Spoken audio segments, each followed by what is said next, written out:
The fluorescent lights in St. Catherine's Hospital Emergency Department had been humming the same monotonous drone for 17 years, a sound that Dr. Sarah Etienne had long ago learned to tune out like the background radiation of her life. At 4:47 a.m. on a Tuesday in late October, she stood at the nurse's station reviewing charts with the methodical efficiency of someone who had performed the same ritual thousands of times before. Her fingers moved across the electronic tablet with practiced precision, checking lab results, updating medication orders, and making notes in the careful shorthand that only ER staff could decipher. The emergency department at St. Catherine's was a study in controlled chaos, a liminal space where the architecture of healing met the raw urgency of human suffering. The walls were that particular shade of institutional beige that seemed designed to exist at the edge of perception, neither comforting nor clinical, just present.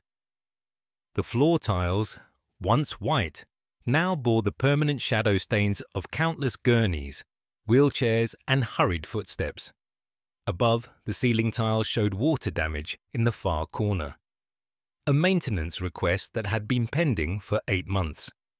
Sarah had learned every inch of this space. She knew which exam room had the temperamental blood pressure cuff, which supply cabinet door stuck in humid weather, which section of floor was slightly uneven and could catch the wheel of a crash cart. This intimate knowledge of space and routine was the scaffolding that held up the exhausting work of emergency medicine, the ability to move through familiar territory even when your mind was occupied with the hundreds of variables that meant the difference between life and death. At 43, Sarah carried herself with the quiet competence of someone who had seen too much to be easily rattled, but retained enough humanity to still care deeply. Her dark hair, streaked with premature silver she no longer bothered to hide, was pulled back in a practical bun. She wore navy blue scrubs that had faded to a softer shade through countless hospital launderings, and comfortable sneakers that had logged more miles in these corridors than most people walked in a month. Her hands, small but strong, bore the nicks and calluses of her profession, the tiny scar on her left thumb from a scalpel slip during her residency, the permanent indentation on her right ring finger from years of gripping pens and syringes. The emergency department at 4:47 a.m. existed in that strange temporal pocket between the late-night drunken injuries and the early morning heart attacks. It was a brief window of relative calm, and Sarah had learned to use these moments efficiently.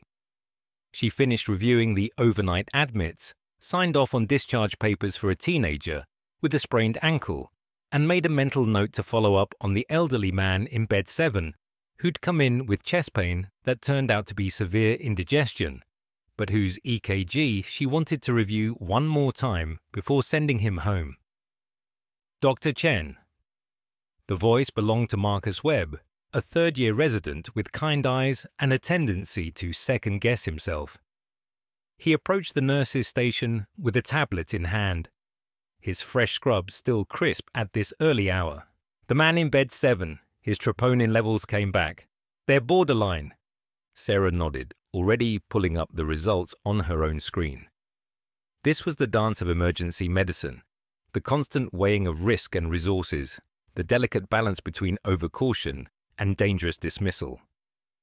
Let's keep him for observation. 6 more hours. Repeat the cardiac panel. If he's stable, we'll discharge with cardiology follow-up. Already on it, Marcus said, and Sarah felt a brief flash of satisfaction. He was learning, getting better at anticipating the next steps. In another year, he'd be ready for the real world. The real world. Sarah's mind flickered briefly to her own version of that concept. The world beyond these beige walls where bills accumulated in neat stacks on her kitchen counter, where her daughter Maya's college tuition loomed like a financial avalanche, where the check engine light in her 12-year-old Honda had been glowing amber for 3 weeks. The real world, where she was a single mother making $180,000 a year but feeling perpetually broke after taxes, student loans from medical school that she was still paying off, rent on a 2-bedroom apartment in a decent school district, and the 1,000 small expenses that consumed a paycheck before it even hit her account. She pushed the thought away. This was not the time. It was never the time. "Dr. Chen, incoming." The voice over the intercom was Gladys Mercer, the triage nurse whose Caribbean accent carried the weight of 30 years in emergency departments. "EMS is 5 minutes out. MVA, pedestrian struck, adult male, unconscious, suspected head trauma." Sarah's posture shifted imperceptibly, her body automatically preparing for what came next. Trauma Bay 1, Page Ortho and Neurosurgery. Let's go. The emergency department transformed. The relative quiet of the early morning dissolved as staff materialized from break rooms and supply closets. This was the choreography they all knew by heart. The trauma response. Each person moving to their position, like dancers who had rehearsed the same performance countless times. Sarah moved toward the trauma bay, her mind already running through protocols, imagining scenarios, preparing for possibilities. The automatic doors hissed open, and the October pre-dawn air rushed in, carrying with it the wail of sirens and the antiseptic smell of a city just beginning to wake. The ambulance backed up to the bay with practiced precision, its red and white lights painting strange shadows across the loading dock. The paramedics burst through the doors with controlled urgency, their voices crisp and professional as they delivered their report. John Doe, approximately 50 years old, struck by a vehicle at high speed. GCS of 8 at the scene, now 7. Blown right pupil, suspected basilar skull fracture. BP 90 over 60 and dropping. We've got 2 large bore IVs running wide open. Sarah's hands were already reaching for the patient before the gurney stopped moving. This was pure instinct now. Muscle memory refined over 17 years and thousands of critical moments. Her fingers found his carotid pulse, thready but present. Her eyes scanned the damage. The skull fracture was obvious, the blood pooling behind his ear, the way his right eye pointed at an unnatural angle. "Trauma panel, type and cross for 6 units. Prep the OR," she called out, her voice calm and clear. "Somebody get neurosurgery down here now. Marcus, start the massive transfusion protocol. Gladys, let's get a CT, but keep it fast. This man needs surgery, not imaging." The next 30 minutes passed in that strange compression of time that characterized trauma care. Simultaneously feeling like hours and seconds, every moment weighted with consequence. They stabilized what they could stabilize, patched what could be patched, and sent the man up to the OR, where surgeons would spend the next 6 hours trying to piece his fractured skull back together and relieve the pressure building in his brain. By 6:30 a.m., the man was out of Sarah's hands and the emergency department had returned to its baseline rhythm. Sarah found herself back at the nurses' station, updating charts and documenting the trauma response with the meticulous detail that both protected against lawsuits and ensured continuity of care. Her coffee had gone cold in its paper cup, and she drank it anyway, the bitter liquid barely registering as she typed. This was the reality of emergency medicine. The intense bursts of life and death crisis, punctuated by paperwork. The constant mental shifting between extremes. Sarah had learned to find a strange equilibrium in this rhythm, to exist in a state of perpetual readiness without burning out completely, though lately she had to admit the burnout was winning. The morning shift began filtering in at 7. Fresh-faced nurses and residents who hadn't spent the night watching the clock and rationing their energy. Sarah felt the familiar weight of fatigue settling into her shoulders, the particular heaviness that has came after a night shift when your body couldn't quite remember if it was supposed to be sleeping or waking. She had 4 more hours until her shift ended, and then she'd go home to her apartment, try to sleep for a few hours before Maya got home from school, and repeat the cycle. But first, there was Mrs. Patterson in bed 12 with abdominal pain, and the chest pain in bed 3 that might be nothing or might be everything, and the teenager in the waiting room who'd been coughing for 3 weeks and whose mother's worried eyes suggested something more serious than a cold. Sarah picked up the next chart and began reading. The fluorescent lights hummed their endless drone. The floor tiles bore their ancient stains. The emergency department at St. Catherine's Hospital continued its eternal cycle of human suffering and healing, and Sarah Chen moved through it with the quiet competence of someone who had found her calling in the chaos, even as the chaos slowly consumed her. At 9:15 a.m., Gladys looked up from the triage desk and caught Sarah's eye. "You look dead on your feet, honey." "I'll sleep when I'm dead," Sarah replied automatically, then immediately regretted the joke. It was the kind of gallows humor that emergency medicine bred, but it never sounded right out loud. Gladys shook her head. "You work too hard. When was the last time you took a vacation?" Sarah couldn't remember. There had been that weekend 2 years ago when she'd taken Maya to the beach, but that was 48 hours, not a real vacation. Before that, nothing came to mind. Vacation required money and time, 2 resources she never had in sufficient supply simultaneously. "I'm fine," she said, which was what she always said. The day shift supervisor, Jennifer Park, arrived at 9:30 a.m. with her usual efficiency. She was 10 years younger than Sarah, with an MBA from a good school and a management philosophy lifted directly from corporate seminars. She wore pressed slacks and a crisp white coat over her scrubs, and she carried a tablet everywhere she went, constantly tracking metrics and efficiency scores. "Sarah, good morning," Jennifer said, her smile bright and professional. "Can we chat for a minute?" They stepped into the small office adjacent to the nurse's station, a cramped space that smelled of old coffee and photocopier toner. Jennifer closed the door and turned to face Sarah with an expression that managed to convey concern, while remaining entirely impersonal. "I wanted to talk to you about your overtime hours," Jennifer began, pulling up a spreadsheet on her tablet. "You're tracking at 187% of your contracted hours this quarter. That's significantly above department average." Sarah felt something tighten in her chest. "We're understaffed. I stay when we need coverage." "I understand, and we appreciate your dedication," Jennifer said, using the exact tone she'd learned in management training, sympathetic but firm. "But corporate is concerned about the overtime costs. We need you to be more mindful of your hours. Try to stick to your scheduled shifts." Sarah wanted to laugh. She wanted to scream. Instead, she nodded. "Sure, when you hire enough staff to cover the shifts, I'll stick to my schedule." Jennifer's smile tightened almost imperceptibly. "We're working on recruitment. In the meantime, I need you to manage your time better. Perhaps delegate more to the residents?" Delegate. As if the residents who were still learning to read EKGs could handle the complexity of an overloaded emergency department. As if patient care was something that could be efficiently optimized like a manufacturing process. "I'll do my best," Sarah said, which was the only safe response. Back at the nurse's station, Sarah found Marcus struggling with a difficult IV placement on an elderly woman with collapsed veins.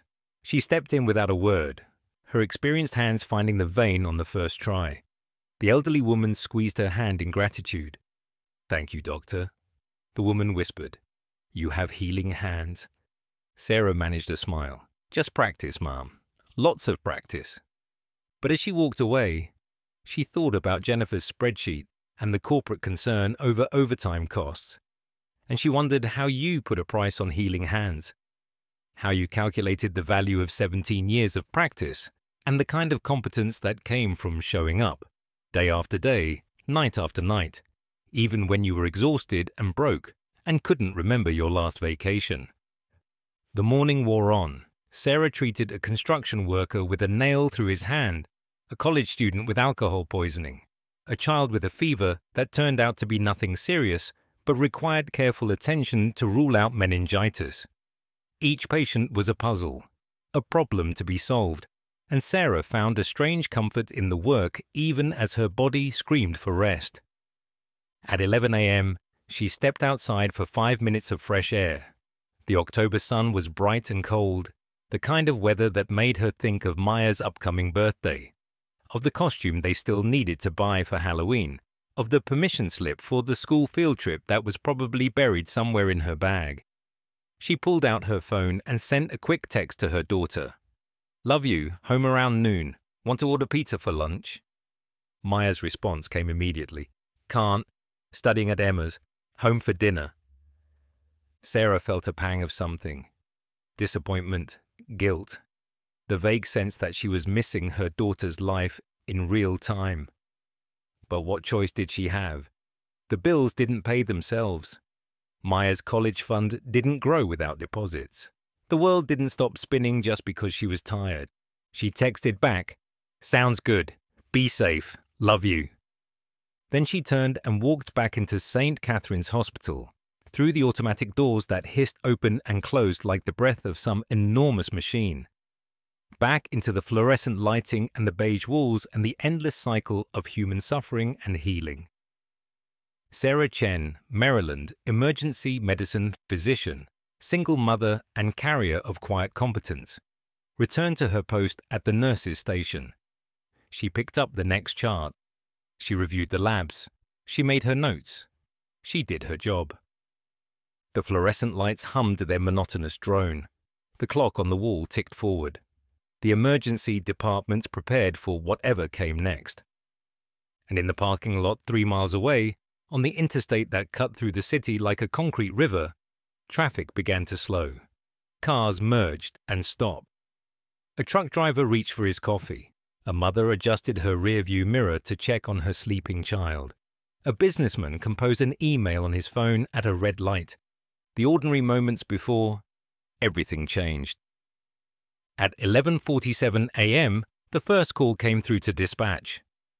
Multiple vehicle collision, Interstate 95 southbound, mile marker 47. Reports of dozens of vehicles involved. Mass casualty incident. The words, mass casualty incident, activated protocols throughout the city. Hospitals scrambled to clear beds. Ambulances diverted from routine calls. Emergency departments prepared for the surge. At St. Catherine S, the overhead system crackled to life. Code triage. All available personnel to the emergency department. Code triage. Sarah had just finished writing discharge papers for a patient with a minor hand laceration. She looked up at the speaker, her body already moving before her mind fully processed the words. Code triage meant multiple casualties. More than the usual flow of emergency patients. It meant all hands on deck. Jennifer emerged from her office, tablet in hand, her management training suddenly inadequate for the reality unfolding. "Sarah, what do we need?" "Clear the waiting room. Everyone non-critical gets discharged or moved upstairs. Empty every trauma bay. Get respiratory therapy down here. Call in off-duty staff and find out how many ambulances are coming." Sarah's voice carried the authority of someone who had trained for this moment, who had run the drills and studied the protocols, but had never actually lived through a real mass casualty event at this scale. St. Catherine's was a Level 2 trauma center, equipped and staffed for serious injuries, but not the primary destination for the worst cases. They usually got the overflow, the moderate injuries, the patients triaged down from the Level 1 facilities. But as the first ambulances began arriving at 12:03 p.m., it became clear that there was no overflow, there was only catastrophe. The interstate collision had occurred when a tanker truck carrying fuel lost control on a curved section of a highway. The truck had jackknifed across 3 lanes, causing a chain reaction that involved 47 vehicles. Cars had slammed into each other at highway speeds. A commuter bus had overturned. A vehicle carrying a family of 5 had been crushed between 2 semi-trucks. The fuel had spilled, but by some miracle, had not ignited. The patients began arriving in waves. The first wave was the walking wounded, people with lacerations, minor fractures, shock and trauma, who had been able to extract themselves from their vehicles. They stumbled through the emergency department doors with blood-streaked faces and dazed expressions, looking for help that Sarah and her staff barely had time to provide. "Gladys, set up a secondary triage in the waiting room," Sarah called out. "Anyone who can walk gets basic care there. Priority goes to the critical patients." The second wave arrived on backboards and gurneys, the seriously injured who needed immediate intervention.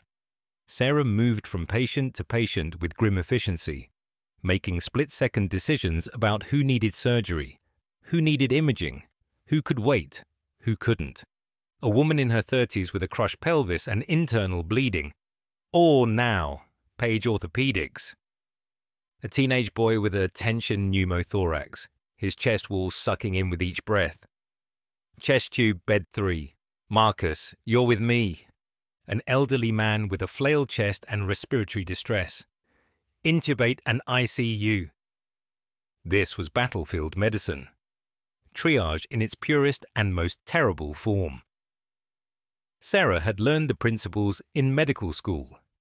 The color-coded tags, the systematic assessment, the brutal calculus of who could be saved and who couldn't. But learning it in a textbook and living it in real time were entirely different experiences. The emergency department transformed into a war zone. Every available space became a treatment area. Gurneys lined the hallways. Medical students and off-duty nurses who had heard the call on the news rushed in to help. The hospital pharmacy sent runners with emergency medications. The blood bank activated its mass transfusion protocols. And Sarah Chen was everywhere at once. She was in Trauma Bay 1, helping Marcus place a chest tube in the teenage boy whose lung had collapsed from broken ribs. Her hands were steady as she made the incision, found the space between the ribs, and inserted the tube. The sound of air rushing out confirmed the diagnosis, and the boy's oxygen saturation began to climb. She was in Trauma Bay 2, running a code on a woman whose heart had stopped, calling out orders for medications, and coordinating chest compressions while trying to determine if the arrest was from blood loss or a cardiac injury. She was at the nurses' station, coordinating with other hospitals about bed availability and trying to track which patients had gone where and which family members were frantically calling for information. She was in the hallway, holding the hand of a man whose wife had been pronounced dead at the scene, staying with him for the 90 seconds she could spare to deliver the news that would shatter his world. She was everywhere, all at once, running on pure adrenaline and 17 years of training. By 2 p.m., Sarah had been on her feet for nearly 22 hours straight. Her back ached, her hands trembled slightly from the combination of exhaustion and adrenaline. She couldn't remember if she'd eaten breakfast. The cold coffee from earlier sat untouched somewhere, probably knocked over in the chaos. But there were still patients coming. The third wave was the critical cases that other hospitals couldn't handle. The transfers from smaller facilities that didn't have the resources or specialists for complex injuries. St. Catherine's found itself accepting patients even as its own resources stretched to the breaking point. At 3:30 p.m., Jennifer found Sarah at the nurses' station. "We need to talk about capacity. We're beyond our licensed bed count. The state regulations—" "I don't care about the regulations right now," Sarah said, not looking up from the chart she was reviewing. "We have patients who need care, but the hospital could face fines, legal liability." Sarah looked up then, and whatever Jennifer saw in her eyes made her stop talking. "There are people dying, Jennifer. We can worry about the paperwork later." Jennifer opened her mouth, closed it, and walked away. By 6 p.m., Sarah had been on duty for 26 hours. The initial surge had slowed, but the work hadn't stopped. Every patient they'd treated needed follow-up, monitoring, documentation. The admitted patients needed to be checked on. The families in the waiting room needed updates. The residents needed supervision. The nurses needed support. At 7:15 p.m., Maya called. Sarah stepped into a supply closet to take the call. The first private moment she'd had in 7 hours. "Mum, are you okay? I saw the news about the crash." Sarah closed her eyes, leaning against the metal shelving stacked with sterile supplies. Her daughter's voice was the first normal thing she'd heard all day, a reminder that a world existed beyond this emergency department chaos. "I'm fine, honey, just busy, really busy. They're saying on the news that dozens of people died. Mum, are you there? I'm at St. Catherine S.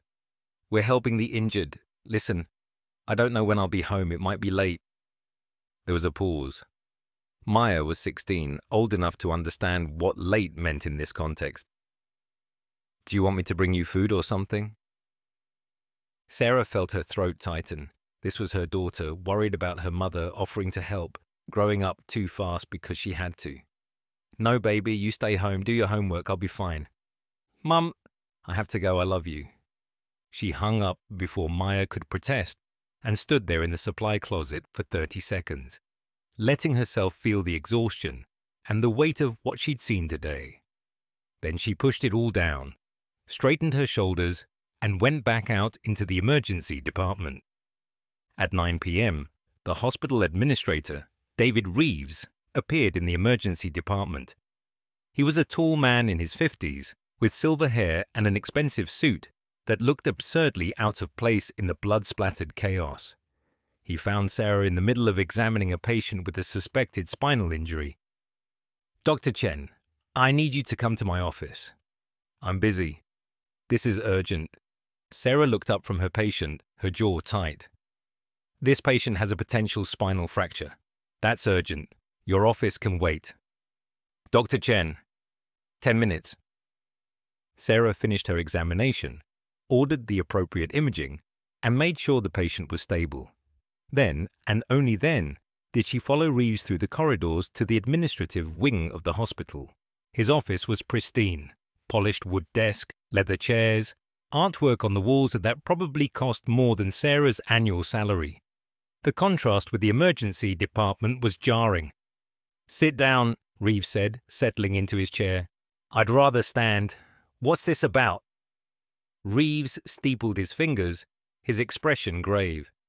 "Dr. Chen, I understand you've been working for over 28 hours straight. Is that correct?" "We have a mass casualty event, yes. I have been working. The State Medical Board has regulations about consecutive hours worked. The hospital liability insurance requires that physicians not exceed certain limits. You're well beyond those limits." Sarah stared at him, trying to process what she was hearing. "You want me to go home? While patients are still coming in?" "We can bring in other staff. In fact, Dr. Morrison just arrived to provide relief coverage." "Morrison?" Sarah almost laughed. Dr. Gerald Morrison was a competent physician, but specialized in internal medicine, not emergency trauma. "You want me to turn over a mass casualty event to someone who hasn't worked an ER shift in 5 years?" "Dr. Morrison is qualified and licensed, and he's fresh. You're exhausted, Dr. Chen. You're a liability at this point." The word hung in the air like a bomb. Liability. "I know what I'm doing," Sarah said, her voice dangerous and quiet. "I've treated dozens of patients today, complex injuries, critical decisions, and you want to replace me with someone who doesn't know this department, doesn't know the staff, doesn't know the patients?" "I'm not asking," Reeves said, his tone hardening. "I'm ordering you to go home. If you continue to work in violation of the hour restrictions, the hospital will face regulatory sanctions. We could lose our accreditation." Sarah wanted to scream. She wanted to tell him exactly what she thought of his priorities, his regulations, his liability concerns. But she was also aware that she was exhausted, that her judgment was probably impaired, that he might even have a point buried under all the corporate concerns. "Fine," she said. "Let me brief Morrison on the active patients." "Dr. Morrison has been reviewing the charts. He's up to speed." "He's reviewed charts. That's not the same as knowing the patients, understanding the injuries, seeing what I've seen. Nevertheless, you're dismissed. Go home, Dr. Chen. Get some rest. We'll see you for your next scheduled shift." Sarah turned and walked out without another word. She went back to the emergency department, found Dr. Morrison looking lost and overwhelmed at the nurse's station, and spent 20 minutes giving him a rapid-fire briefing on every active patient despite Reeves's orders. Then she found Marcus. "You're still here?" she asked. "Nowhere else I need to be," Marcus said with a tired smile. "Besides, someone needs to keep an eye on things." "Morrison is covering." Marcus raised an eyebrow but didn't comment. "If anything critical comes in, anything he can't handle, you call me. I don't care what time it is." "Sarah, you need to sleep. Just promise me." "I promise." Sarah retrieved her bag from her locker, changed out of her blood-stained scrubs, and walked through the automatic doors into the October night. The cold air hit her like a slap, shocking her system after the overheated chaos of the emergency department. She sat in her Honda for 5 minutes, unable to find the energy to start the car. Her hands were shaking, her entire body felt like it had been wrung out and hung up to dry. She pulled out her phone and saw 17 missed calls from Maya, 3 from her ex-husband Richard, and dozens of news alerts about the crash. She called Maya. "Mom, finally, are you okay?" "I'm fine, honey. I'm coming home." "You sound terrible." "Just tired. Have you eaten dinner?" "Hours ago, Mum. Seriously, you sound really bad." "I'll be home in 20 minutes. We can talk then." But when Sarah got home to their small apartment, Maya took one look at her and simply hugged her without speaking. Sarah stood there in her daughter's embrace, too exhausted even to cry, and felt the weight of the day finally settling onto her shoulders. "You should sleep," Maya said softly. "I should shower first." "Then shower and sleep. I'll wake you if anything happens." Sarah nodded and moved mechanically through the routine. Shower, pajamas, bed. But when she laid down and closed her eyes, all she could see was the emergency department, the injured patients, the blood, the chaos, the woman whose heart had stopped, the man whose wife had died, the teenage boy with the chest tube. She couldn't sleep. At 2 a.m. her phone rang. It was Marcus. "Sarah, I'm sorry, but we need you." She was already getting out of bed. "What is it?" 3 more critical patients just arrived, delayed complications from the crash, internal bleeding that wasn't caught initially. Morrison is overwhelmed. He's good, but he's not fast enough. And these patients need decisions made now. "I'll be there in 15 minutes. "Sarah, if Reeves finds out..." "I don't care. Keep them alive until I get there." She dressed in the dark, left a note for Maya, and drove back to St. Catherine's through the empty, pre-dawn streets. When she walked through those automatic doors again, Jennifer was at the nurse's station and looked up in shock. "Dr. Chen, you're not scheduled." "Where are the patients?" "You're not supposed to be here. Reeves specifically..." "Jennifer, where are the patients?" Jennifer pointed to Trauma Bay 1, and Sarah was already moving. The next 16 hours blurred together. Sarah operated on pure muscle memory and instinct, her body somehow functioning despite the exhaustion that permeated every cell. She treated the 3 critical patients Marcus had called about.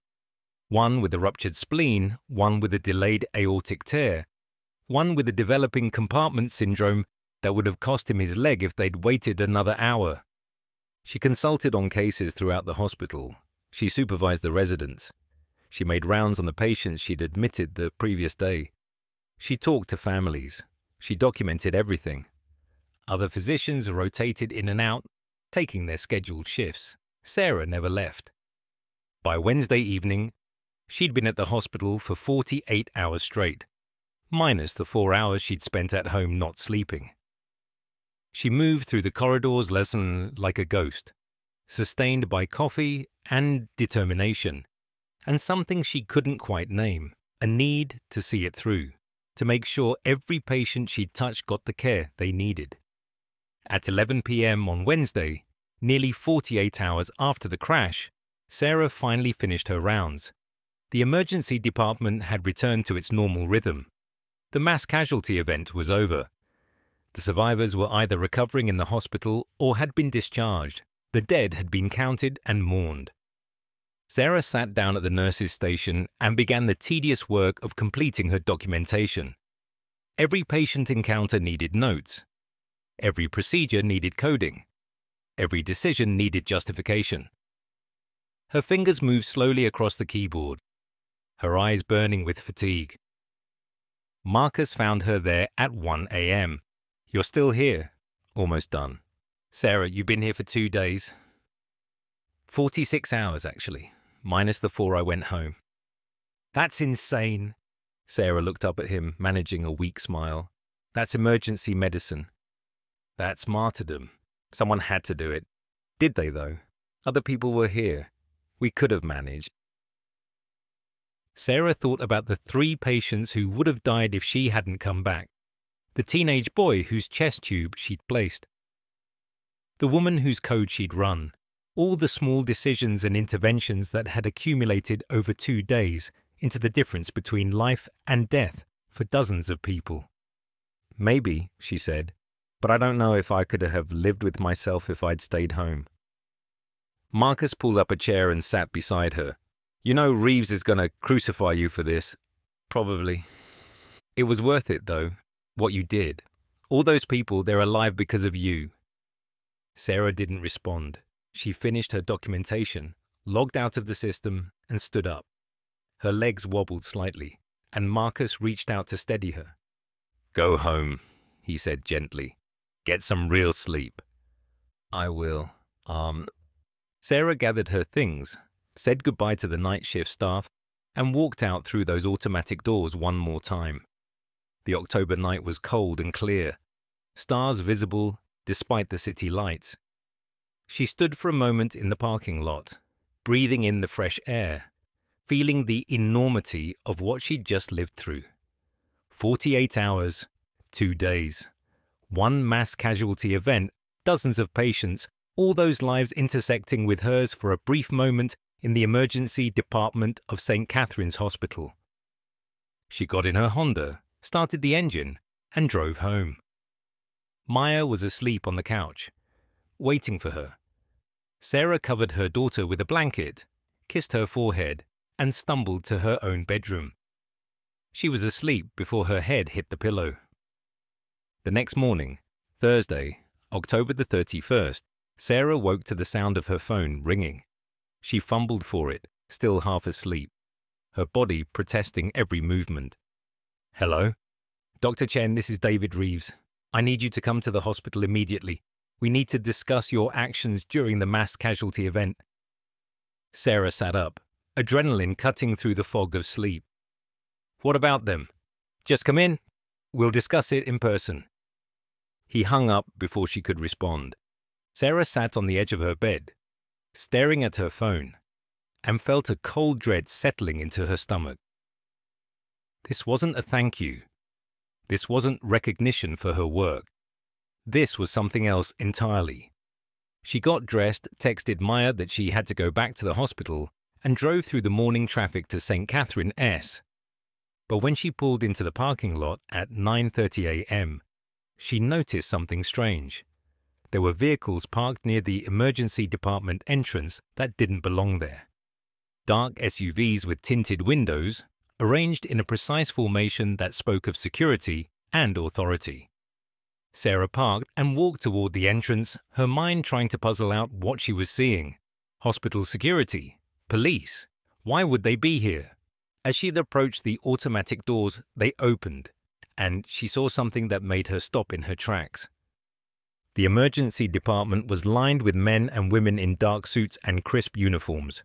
They stood at attention, their posture military precise, their eyes scanning the space with professional vigilance. And in the center of the emergency department, flanked by these serious-looking individuals, stood a man she recognized from countless news broadcasts and official photographs. The President's Chief of Staff. Sarah stood frozen in the doorway, trying to make sense of what she was seeing. The automatic doors closed behind her, sealing her inside this surreal tableau.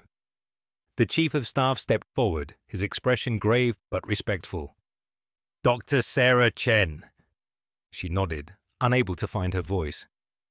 Ma'am, I'm Frank Morrison, Chief of Staff to the President of the United States. On behalf of the President and the First Family, I'm here to thank you for saving the life of their son. The world tilted. The Chief of Staff's words hung in the air like a held breath. Sarah's exhausted brain struggled to process the information, to connect the dots between the mass casualty events she'd lived through and the reality of what she was now being told. "Their son," she managed to say. Frank Morrison gestured to one of the suits, who pulled out a tablet and brought up a photograph. It was a young man, early 20s, with the kind of wholesome features that would look at home on a college campus or in a campaign photo. Sarah stared at the image and slowly, very slowly, recognition dawned. The teenage boy with the tension pneumothorax. The chest tube placement in Trauma Bay 3. The patient she'd barely had time to think about, as one individual among dozens because there had been so many, because every second counted, because she'd been moving on pure instinct and training.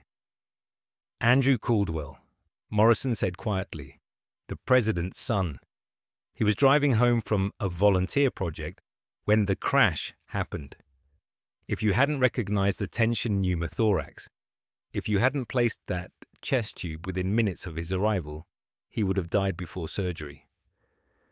Sarah leaned against the nurse's station, her legs suddenly unreliable. The emergency department seemed to tilt and swim around her.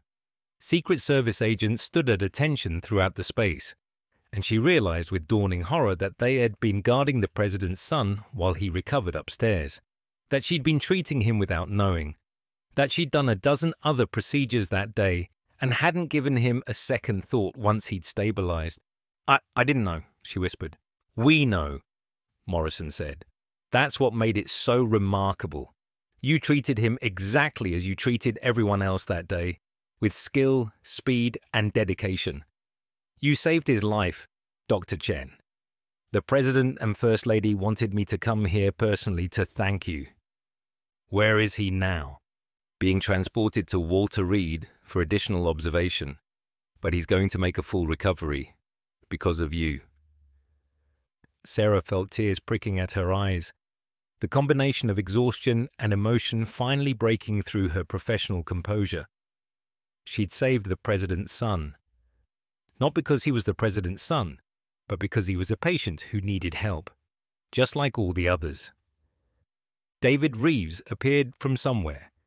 His expression a complicated mixture of emotions Sarah couldn't quite read. Relief, calculation. He approached with his hand extended. That professional smile fixed in place. Mr. Morrison, I'm David Reeves, Hospital Administrator, on behalf of St. Catherine. We're honored by your visit and thrilled that our staff was able to provide such excellent care. Morrison shook his hand perfunctorily, but his attention remained on Sarah. Dr. Chen, the President asked me to convey his personal gratitude. He'd like to call you later today, if you're willing. Of course, Sarah said, still processing. I'm glad he's okay. That's all that matters. The President is also planning a public recognition ceremony at the White House next month. He'd like to honor you and the other first responders who helped that day. Would you be willing to attend? Reeves stepped forward, his corporate instincts taking over. Dr. Chen would be delighted, and I'd love to discuss how St. Catherine's Hospital could partner with the White House on... Mr. Reeves, Morrison said, his voice taking on a sharp edge. I'm speaking with Dr. Chen. Reeves flushed but stepped back. Sarah looked at Morrison, then at the Secret Service agents, then at the emergency department she'd worked in for 17 years. This was surreal, impossible, like something from a movie rather than real life. Just yesterday, she'd been here, exhausted and anonymous, doing her job. Now the Chief of Staff to the President was standing in front of her, offering White House ceremonies and presidential phone calls. I don't need recognition, she said softly. I was just doing my job. All of us were. The nurses, the residents, the other doctors. We all worked together. Modesty is admirable, Dr. Chen, but what you did deserves recognition. You worked for 48 hours straight during a crisis. You saved dozens of lives. You exemplified the best of American medicine and public service. Sarah nodded, not trusting herself to speak. Her phone buzzed in her pocket, probably Maya wondering where she was, the normal world intruding on this surreal moment. Morrison handed her a card. "My direct number. We'll be in touch about the ceremony and the president's call. In the meantime, Dr. Chen, thank you from all of us." He shook her hand with a grip that conveyed genuine respect, then gestured to his team. The Secret Service agents moved with synchronized precision, and within minutes, the entire contingent had departed, leaving behind only the echo of their presence and an emergency department full of stunned staff. Reeves turned to Sarah, his expression unreadable. "My office. Now." They walked in silence through the corridors, past curious staff members who'd heard about the Secret Service visit and were whispering excitedly. Sarah felt disconnected from her body, like she was watching this happen to someone else. Reeves closed the door to his office and turned to face her. "Sit down, Dr. Chen." She sat. Reeves settled into his chair, steepled his fingers, and looked at her with an expression that was part calculation, part anger, and part something else she couldn't identify. "Well," he said, "this complicates things." "What things?" "I was going to terminate your employment this morning." The words hit like a physical blow. Sarah stared at him, unable to process what she'd just heard. Terminate? For what?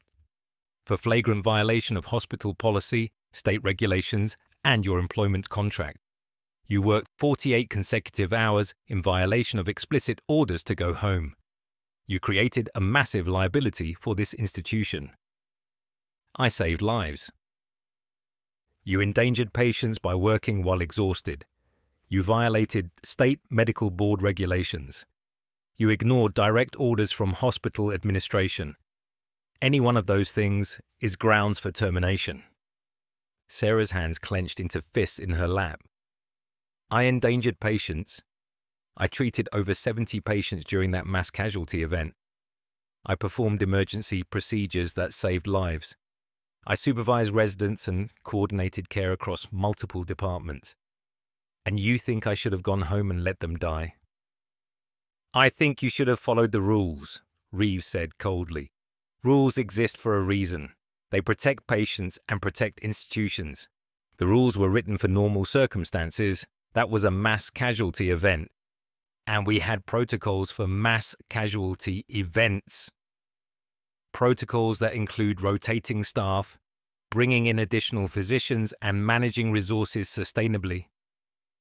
You decided you were irreplaceable. I decided that people needed help, and I was qualified to provide it.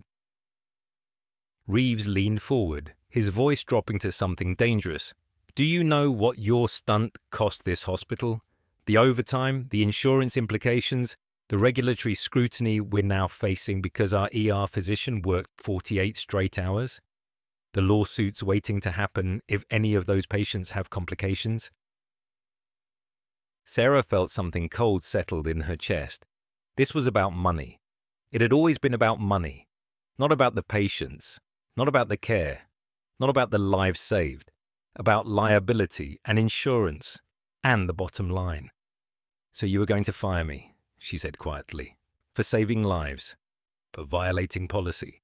But now you can't, because the president's chief of staff just thanked me in front of a dozen witnesses, because firing the doctor who saved the president's son would be a public relations nightmare.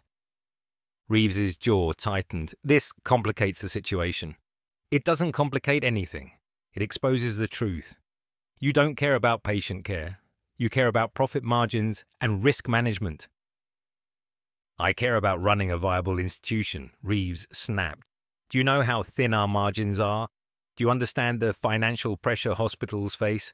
We have to balance compassionate care with economic reality. And when those things conflict, then tough decisions have to be made.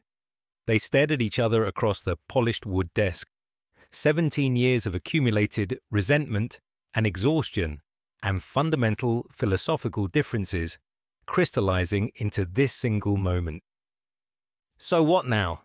Sarah asked. You can't fire me, but you want to punish me. What's the plan? Reeves pulled out a folder and slid it across the desk. Suspension. 2 weeks without pay. Time for you to think about whether you want to continue working here under the established rules and protocols. Suspension for saving lives. For violating policy, the suspension goes into effect immediately. You're not to return to the hospital during this period. When you come back, if you come back, you'll be on probationary status for 6 months. Any further violations will result in immediate termination, president's son or not. Sarah picked up the folder, her hands shaking. Inside were official hospital documents, legal language, terms and conditions. A suspension without pay meant 2 weeks without income. 2 weeks closer to not being able to pay rent, not being able to cover Maya's expenses, not being able to keep the precarious financial house of cards from collapsing. I need this job, she said quietly. Then you should have thought about that before you decided the rules didn't apply to you. Sarah stood up, the folder clutched in her hands. She wanted to throw it at him. She wanted to scream. She wanted to tell him exactly what she thought of his rules and protocols and economic realities. Instead, she walked out. She walked through the corridors of St. Catherine's Hospital, past the nurses and residents and staff who'd worked beside her during the mass casualty event, past the trauma bays where she'd saved lives, past the nurses' station where she'd spent countless hours reviewing charts and coordinating care.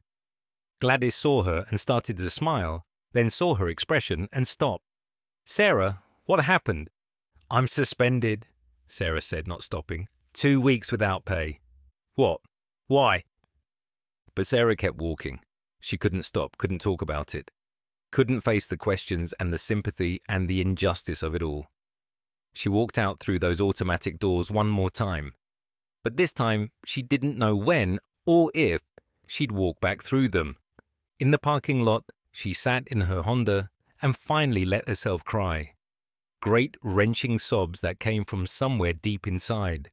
The accumulated exhaustion and stress and fear and anger of the past 48 hours finally breaking through. Her phone rang. She looked at the screen through tear-blurred eyes. Unknown number. She almost didn't answer, but something made her swipe to accept. Dr. Chen, this is President Thomas Caldwell. Sarah froze. The president.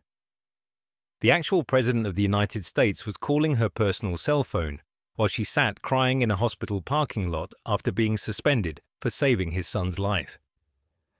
Mr. President, she managed to say, wiping at her eyes. Dr. Chen, I wanted to call you personally to thank you for what you did for my son. Andrew is my youngest child, and the thought that I might have lost him. His voice broke slightly.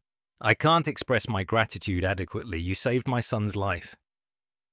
I'm glad he's okay, sir. That's what matters. I understand you worked for 48 hours straight during that crisis, that you treated dozens of patients, that you went above and beyond in every sense. I was just doing my job. It was more than that. It was heroism, Dr. Chen. And I want to make sure you know that the nation sees it that way. We're planning a ceremony at the White House next month. Not just for you, but for all the first responders who helped that day. Will you attend? Sarah looked out at the hospital, at the building where she'd worked for 17 years, where she'd just been suspended without pay for doing exactly what the president was praising her for. I'd be honored, Mr. President. Good. My staff will coordinate the details. And Dr. Chen, thank you. From a grateful father, thank you. He hung up and Sarah sat there in the silence, trying to reconcile the two realities, praised by the president, suspended by her employer, hero and pariah simultaneously. She drove home in a daze. Maya was at school, the apartment empty and quiet.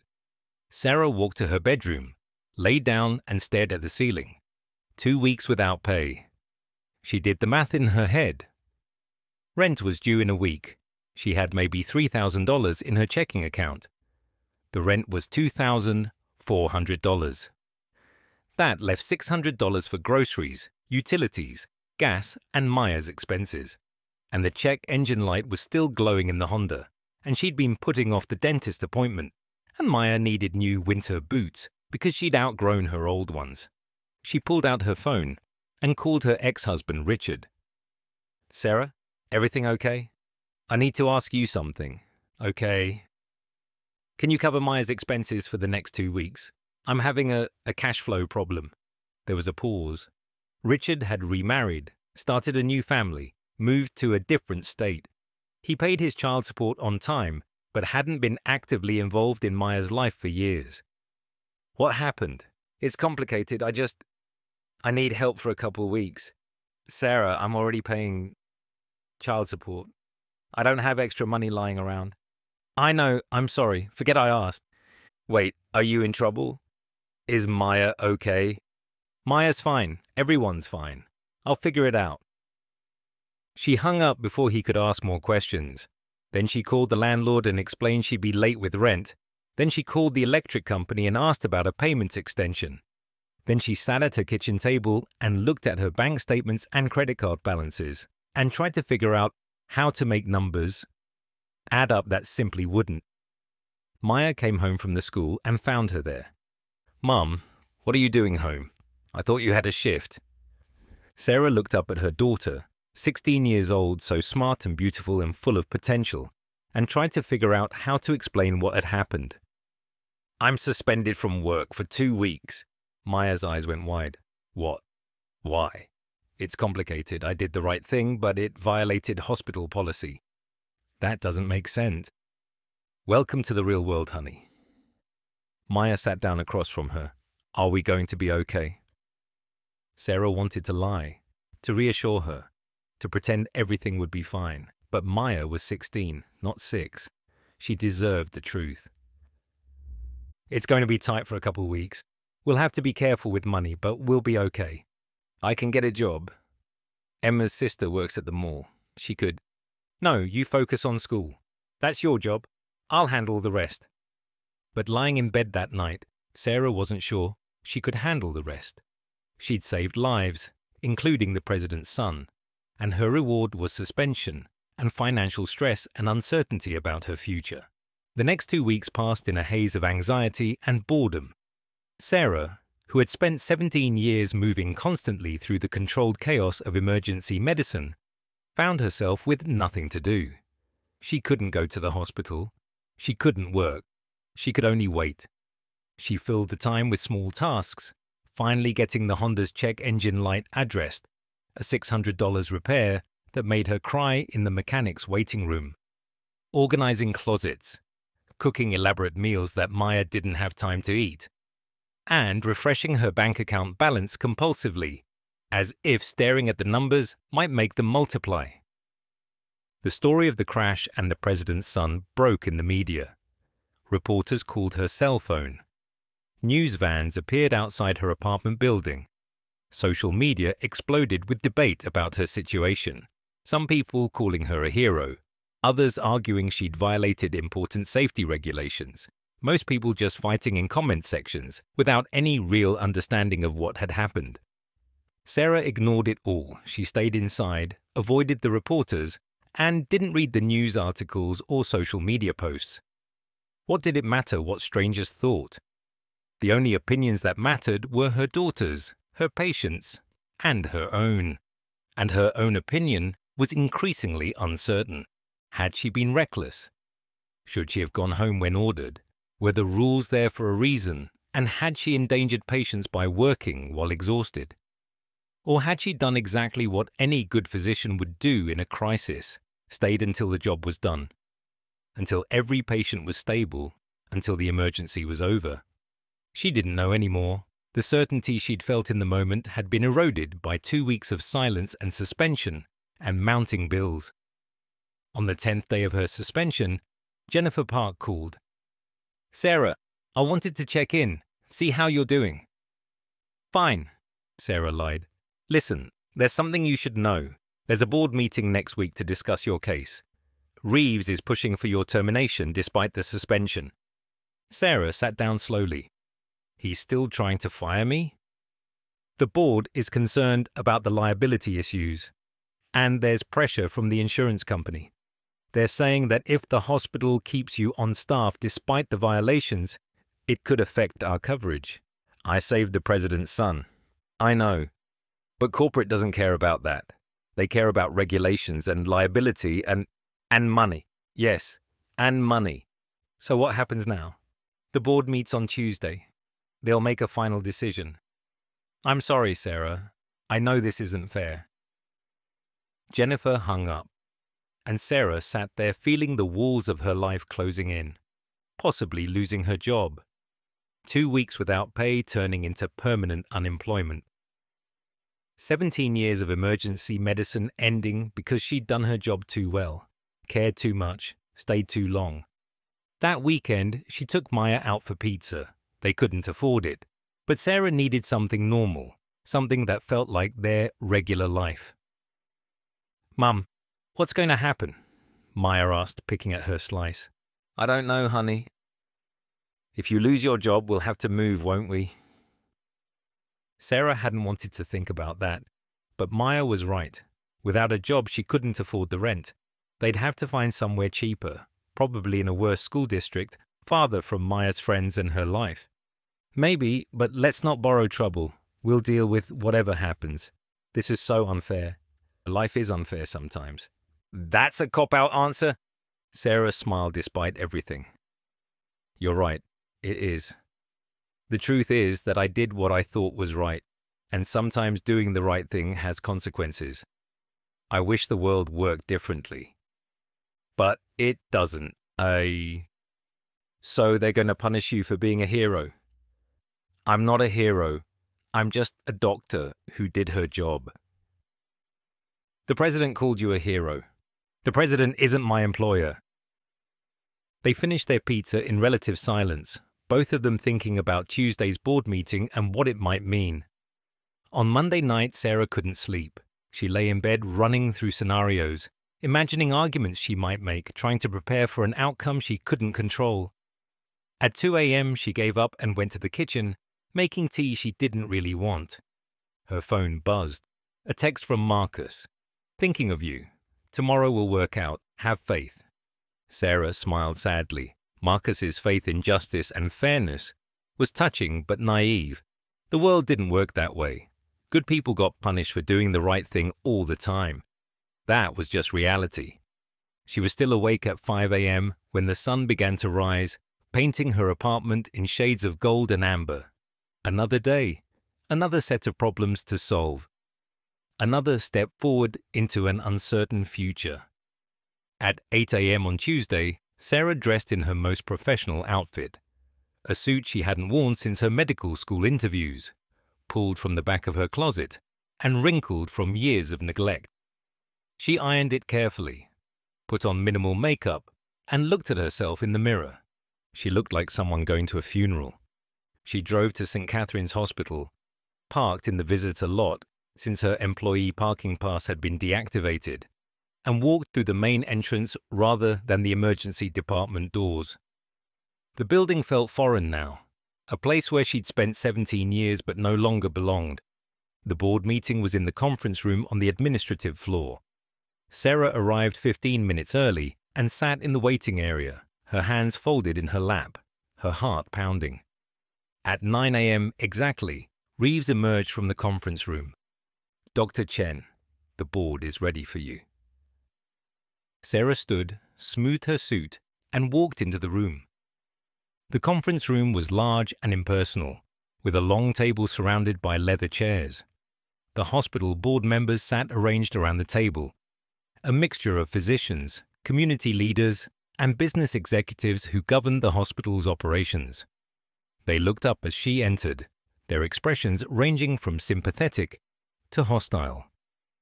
Dr. Chen, please sit down, said Margaret Holloway, the board chair. She was a woman in her 70s, a retired surgeon who'd practiced at St. Catherine's for 40 years before moving into hospital governance. Sarah sat in the single chair facing the board, feeling like a defendant in a trial. Dr. Chen, you understand why you're here today? Margaret asked. Yes, Mom. Mr. Reeves has presented his case regarding your actions during the recent mass casualty event.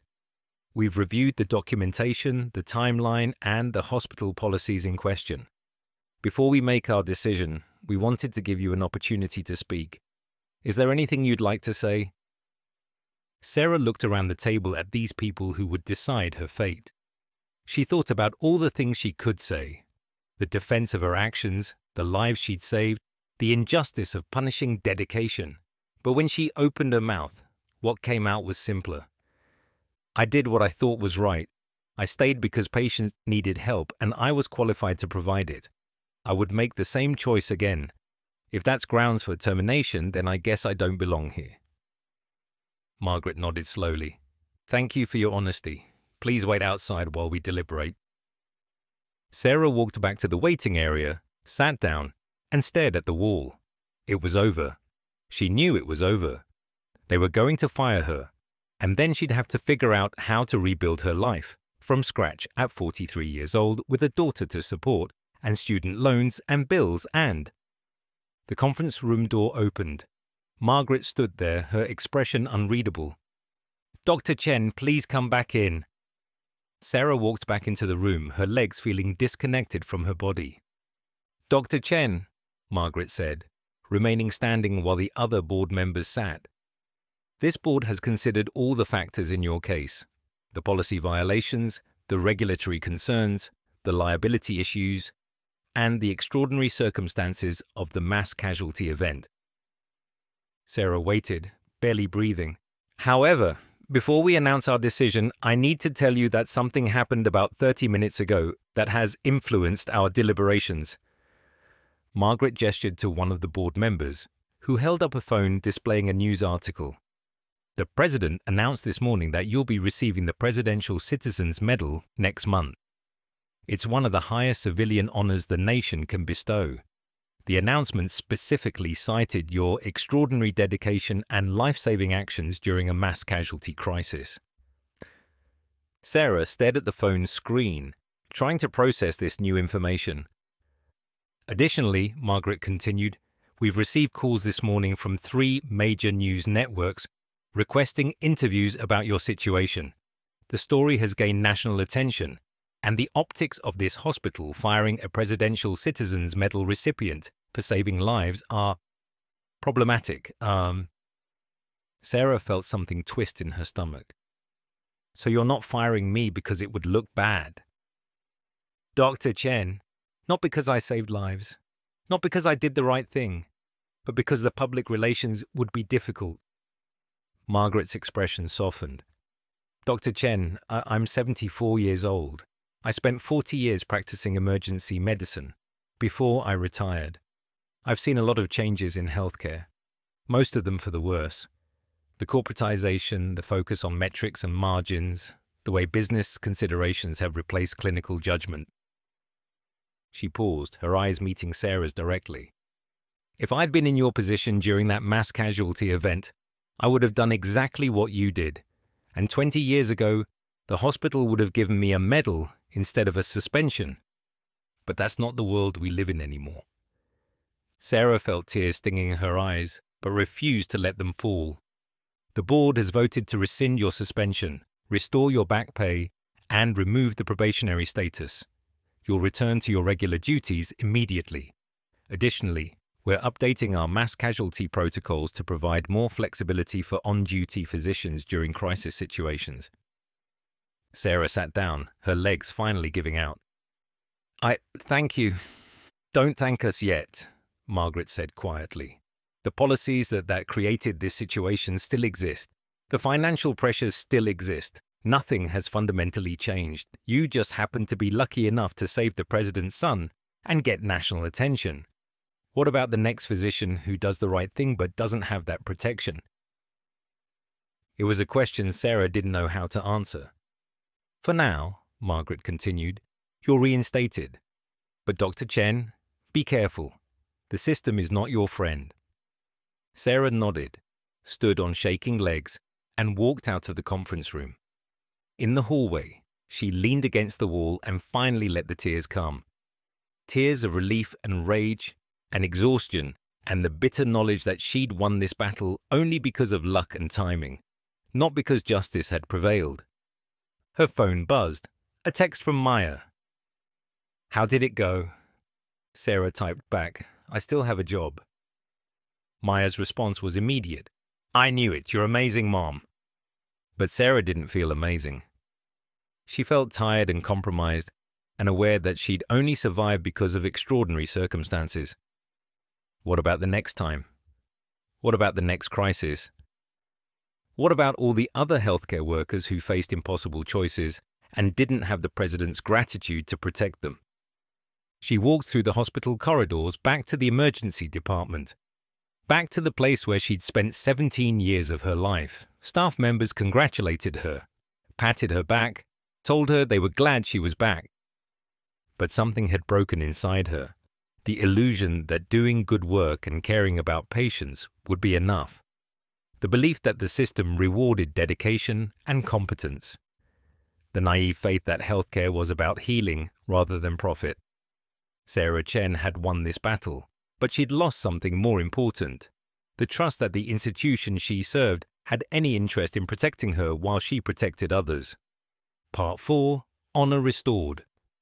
3 weeks after the board meeting, Sarah stood in front of her bathroom mirror adjusting her dress for the 10th time.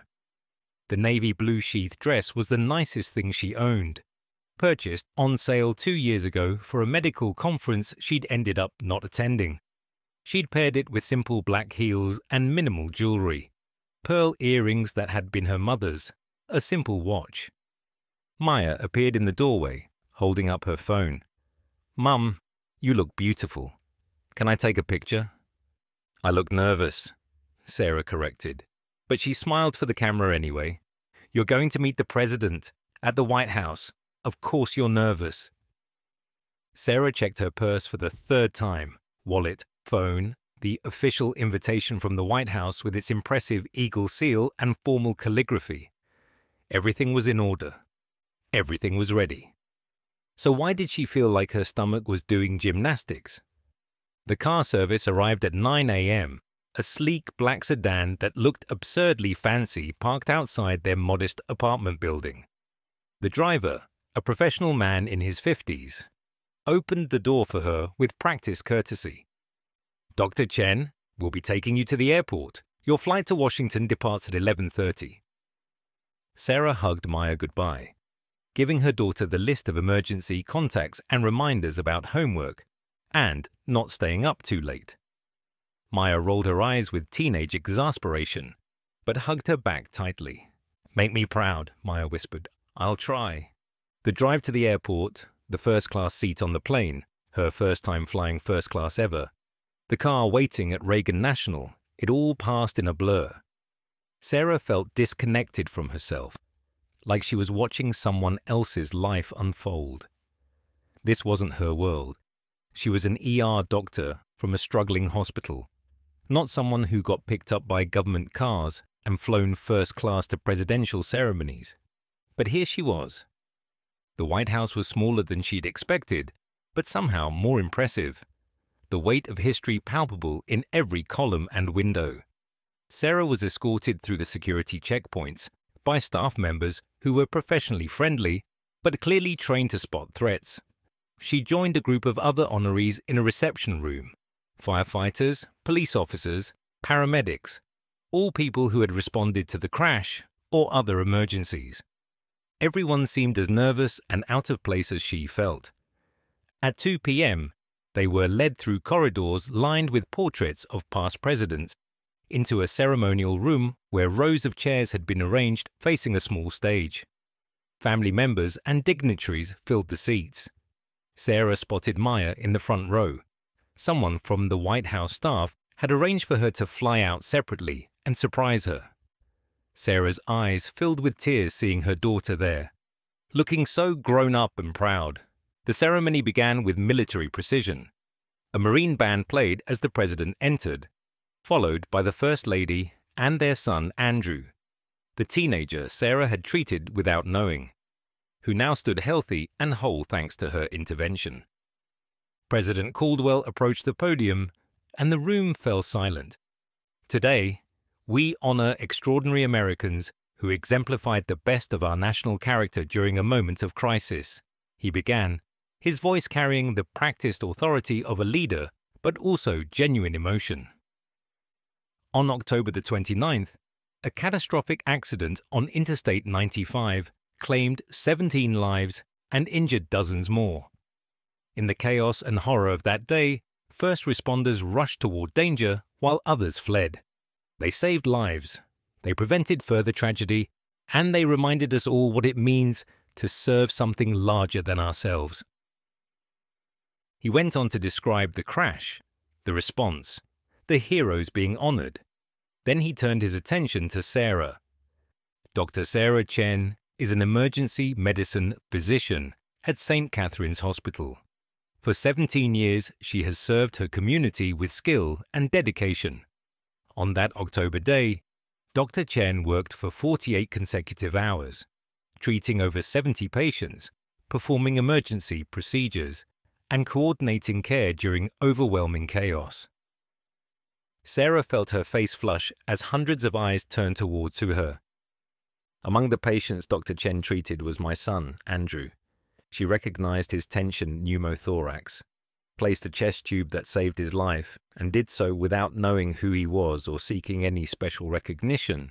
To her, he was just another patient who needed help, and she gave him that help with the same expertise and dedication she gave to every single person who came through those emergency department doors.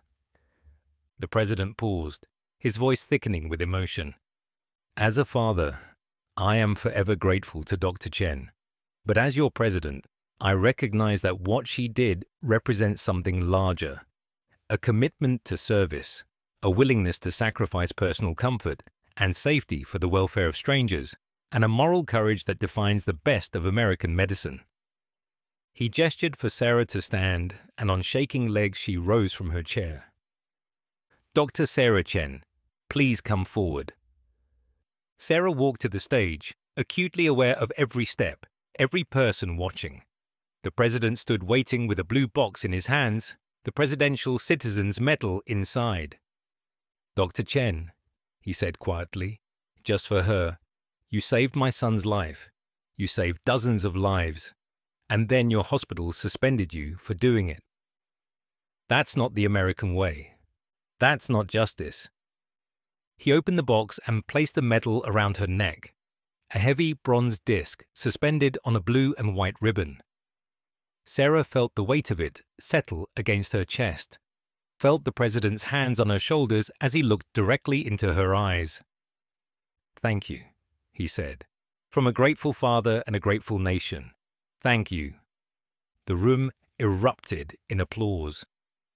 Sarah stood there on the stage, tears streaming down her face, while the President of the United States and hundreds of distinguished guests honored her for doing what she'd been trained to do, what she dedicated her life to doing. When she returned to her seat, Maya was openly crying. Sarah reached over and squeezed her daughter's hand. After the ceremony, there was a reception in another ornate room. White House staff circulated with champagne and hors d'oeuvres that looked too beautiful to eat. Sarah found herself surrounded by people wanting to shake her hand, thank her, hear her story. Andrew Caldwell approached with his parents. He was a handsome young man, his resemblance to the president clear, moving with the easy confidence of someone who'd grown up in privilege but retained genuine warmth. Dr. Chen, he said, extending his hand, I wanted to thank you personally. I don't remember much from the accident, but I remember your voice. You told me I was going to be okay, and you made sure I was... Sarah shook his hand, seeing not the president's son, but the patient she'd treated, the scared young man with the chest injury who'd needed help. How you healing? All good, some residual pain, but the doctors say I'll be back to normal soon. Thanks to you. The First Lady, Dr. Margaret Caldwell, hugged Sarah without ceremony. She was a pediatric surgeon herself, and Sarah saw in her eyes the recognition of one physician to another. You did exactly what any of us would hope to do in that situation, she said quietly, and then they punished you for it. That's not right. It worked out, Sarah said. Did it, though? The First Lady's eyes were sharp. I've been following your story. The suspension, the board meeting, the fact that they only reinstated you because of the political pressure. That's not justice, Dr. Chen. That's just public relations. Sarah didn't know how to respond to that. I'm going to be honest with you, the First Lady continued. My husband wants to do something about this. The way healthcare workers are treated, the impossible situations you're put in, the lack of support from the institutions you serve. He's been talking with his healthcare policy team about protections for medical professionals who go above and beyond during crises. I appreciate that, Sarah said carefully. But I'm just one person. There are thousands of healthcare workers facing similar situations every day, and they don't get White House ceremonies. Exactly. Which is why we want to use your story to push for broader change. Would you be willing to help with that? To speak publicly about what happened? Sarah thought about it.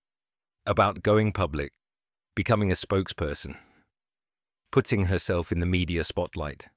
It was terrifying. It was exhausting just to think about. But then she thought about Marcus and Gladys and all the other dedicated healthcare workers she knew who faced impossible choices between doing right by patients and following hospital policies. She thought about the next Sarah Chen, who might not be lucky enough to treat the president's son. Yes, she said. I'll help however I can. The First Lady smiled. Good. Someone from our policy team will be in touch. Later that evening, as Sarah sat in yet another government car being driven back to the airport, her phone buzzed with messages. News articles about the ceremony, social media posts, messages from colleagues congratulating her, an email from the hospital's PR department asking her to coordinate any future media appearances through them, and a text from an unknown number. Dr. Chen, this is Frank Morrison. The President would like to offer you a position on the National Healthcare Advisory Council. Details to follow, but wanted to extend the invitation personally. Interested? Sarah stared at the message, her thumb hovering over the keyboard. A national position, a chance to influence policy, a way to use her experience to help others. But also more travel, more time away from Maya, more stepping into a public role she'd never wanted or asked for. She typed back, "Can I think about it?" "Of course, take your time." On the flight home, Sarah sat in her first-class seat and looked out at the darkness beyond the window. The Presidential Citizen's Medal rested in its box in her bag, a tangible symbol of recognition and honor. But it felt heavier than its physical weight. It carried expectations, responsibilities, the hopes of other healthcare workers who needed someone to speak up. Maya met her at the airport, having flown back on an earlier flight. She threw her arms around her mother with unself-conscious enthusiasm. "Mom, you were amazing. Did you see all the news coverage? You're famous." "I'm not famous. I just got lucky." "You're not lucky. You're a hero." Sarah looked at her daughter. 16 years old, so sure of the world's justice, so convinced that good deeds were rewarded and heroes were recognized. Sarah didn't want to destroy that certainty, but she also didn't want Maya to be naive about how the world really worked. "I'm just a doctor who did her job," Sarah said gently. "The real heroes are the ones who do the same thing every day and never get recognition." "But you're getting them recognition now, right, by speaking up?" "Maybe, if I can figure out how." They drove home through the late-night streets, and Sarah felt the exhaustion of the past month finally catching up to her. The crash, the 48 hours, the suspension, the board meeting, the White House ceremony. It had been a relentless cascade of crisis and consequence and recognition. And now she had to figure out what came next. At home, Sarah hung her dress in the closet and changed into comfortable pajamas. The medal went on her dresser, catching the light from the street lamps outside. She looked at it for a long moment, then turned away. The next morning, Sarah returned to St. Catherine's Hospital for her scheduled shift. She parked in the employee lot, walked through the automatic doors of the emergency department, and felt the familiar hum of the fluorescent lights welcome her back. Staff members congratulated her, asked about the White House, wanted to see pictures. Sarah answered their questions patiently, but felt eager to get back to work, back to the rhythm and routine that had defined her life for 17 years. But something had changed. She noticed it in the way Reeves avoided her in the corridors, in the way Jennifer's management directives became suggestions rather than orders, in the way other physicians and nurses looked at her, with a mixture of respect and something else. Distance, maybe. Awe. The recognition that she was no longer quite one of them, that she'd crossed some invisible line into a different category. 3 days into her return, Sarah was reviewing charts when a patient arrived with a complex presentation. An elderly woman with chest pain that might be cardiac, or might be gastrointestinal, or might be a dozen other things. Sarah ordered the appropriate test and waited for results. That familiar vigilance of emergency medicine. Jennifer appeared at the nurse's station. "Sarah, can we talk?" They stepped into the same small office where Jennifer had once told her to manage her overtime better. Now Jennifer's expression was anxious, almost deferential. "I wanted to let you know that corporate is conducting a review of our mass casualty protocols. They're interviewing staff about the crash response, looking at what worked and what didn't." "Okay." "They're going to ask you about your decision to stay past your scheduled shift, about the 48 hours. Sarah set down her pen. "Are they still trying to find a reason to fire me?" No, nothing like that. They just want to understand the decision-making process for future events." "Jennifer, what do they really want?" Jennifer sighed, her corporate professionalism cracking slightly. "They want to figure out how to prevent it from happening again. How to create policies that keep physicians from making the choices you made. The choice to save lives. The choice to violate regulations and create liability. Those are the same thing." "I know. That's the problem." Sarah looked at Jennifer, young, earnest, caught between her management training and the reality of healthcare. She felt a flash of sympathy for this woman who had to implement policies she probably didn't agree with. "Tell corporate I'll cooperate with their review," Sarah said, "but I'm not going to apologize for my actions, and I'm not going to recommend policies that would have resulted in patients dying." "I understand." After Jennifer left, Sarah returned to her elderly patient. The test results had come back. A mild heart attack, caught early, treatable with medication and observation. The woman would be fine. Sarah wrote the admission orders, coordinated with cardiology, and explained everything to the patient's worried daughter. This was what mattered. This was real, not corporate reviews or policy debates, but this moment of connection between physician and patient, the practical work of healing. Over the following weeks, Sarah settled back into her routine. She worked her shifts. She treated her patients. She supervised residents. She lived her life. But evenings and weekends, she began responding to the media requests. Carefully, selectively, she agreed to interviews about the crash, the suspension, and the broader issues facing healthcare workers. She spoke at a medical conference about moral distress and institutional betrayal. She wrote an op-ed for a major newspaper about the corporatization of healthcare. And slowly, hesitantly, she began to use her unexpected platform to speak for all the others who had no platform. The National Healthcare Advisory Council invitation remained open. Sarah still hadn't given an answer. It felt too big, too removed from the direct patient care she loved. But the First Lady was persistent, sending periodic messages reminding her that the offer stood. One evening in December, Sarah sat at her kitchen table with Maya, helping her study for finals. The apartment was warm and comfortable, Christmas lights twinkling in the window. Bills were still tight but manageable, The Honda was running better. Life had returned to something approaching normal. "Mum, can I ask you something?" Maya looked up from her calculus homework. "Of course." "Do you regret it? The 48 hours, everything that happened?" Sarah thought about it. The exhaustion, the suspension, the fear of losing her job, the media attention, the medal, all of it. "No," she said finally. "I don't regret helping people. I regret that it was controversial. I regret that doing the right thing created so many complications, but I don't regret the choice itself." "Good," Maya said firmly, "because I'm proud of you. And you should be proud too." Sarah smiled, feeling tears prick her eyes for the 1,000th time in the past 2 months. "When did you get so wise?" "I learned from the best."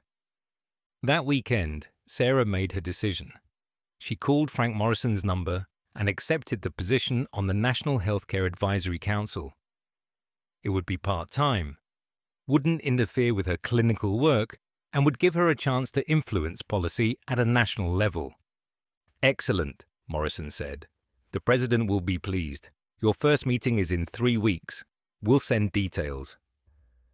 Sarah hung up and looked out her apartment window at the December afternoon. Snow was beginning to fall, soft and gentle, coating the city in white. She thought about all the choices that had led her here. Medical school, emergency medicine, St. Catherine's Hospital, that October morning when everything changed. She thought about Andrew Caldwell, healthy and recovering, about the 70-plus other patients she'd treated during the crash, about every patient over 17 years who'd passed through her care, about the lives she'd touched and the lives that had touched hers. This was her work. This was her calling, and no amount of corporate policy or regulatory concern or financial pressure could change the fundamental truth. When people needed help, she would be there. Sarah Chen, Maryland, emergency medicine physician, Presidential Citizens Medal recipient, and reluctant advocate for healthcare workers everywhere, went back to her kitchen table. She sat down next to her daughter and helped with calculus problems, living her ordinary life that had become temporarily extraordinary and was now settling back into its rhythms.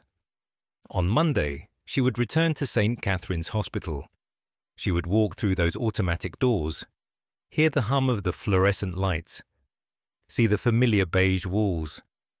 She would review charts, treat patients, make life and death decisions. She would do her job. And somewhere in Washington, policies were being discussed. Regulations were being reconsidered. A national conversation about healthcare workers and institutional support was beginning, sparked by her story, but bigger than any one person. Change was slow, systems were resistant, but somewhere in the intersection of one woman's choice and a nation's recognition, something had shifted. Sarah Chen had stayed 48 hours straight treating crash victims, and the next day the Secret Service had shown up. She had been suspended, reinstated, honored, and challenged. She had lost her certainty about institutions, but retained her certainty about her calling. And that, in the end, was enough. The snow continued to fall outside her window. Maya finished her calculus homework and moved on to history. Sarah made dinner. Nothing fancy, just pasta and salad. And they ate together at their small kitchen table in their modest apartment. The Presidential Citizens Medal rested in its box in Sarah's bedroom, a symbol of recognition that felt both meaningful and irrelevant. What mattered wasn't the medal or the ceremony or the national attention. What mattered was that when the moment came, when the crisis emerged, when people needed help, Sarah Chen had been there. She had stayed, she had helped, she had saved lives. And in the fluorescent-lit corridors of emergency departments across the country, other healthcare workers were doing the same thing, staying late, working too many hours, sacrificing their own well-being for the welfare of patients, hoping that someone would notice, that someone would care, that the system would protect them, even as they protected others. Sarah had become their unlikely champion. not because she'd sought the role, but because the circumstance and recognition had thrust it upon her, and she would carry that responsibility as carefully as she carried her stethoscope and her years of training and her fierce commitment to healing. The automatic doors at St. Catherine's Hospital would open tomorrow. The emergency department would be waiting. Patients would need help.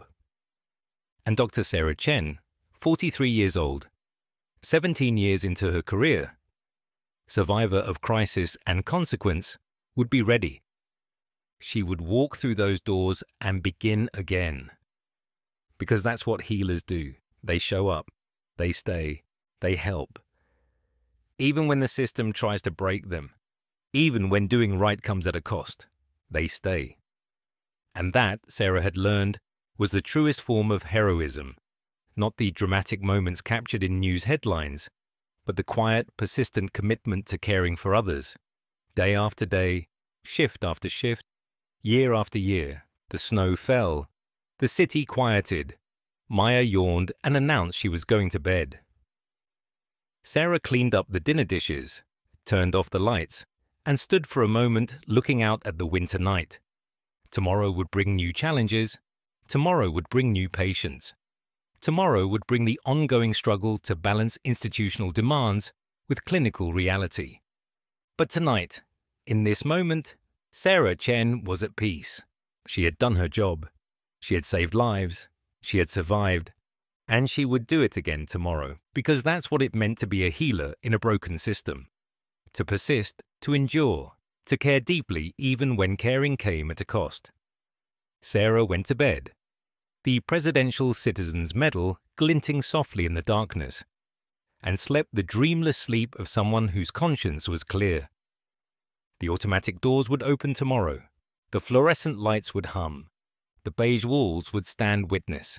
And Dr. Sarah Chen would walk through those doors and begin again, ready for whatever came next.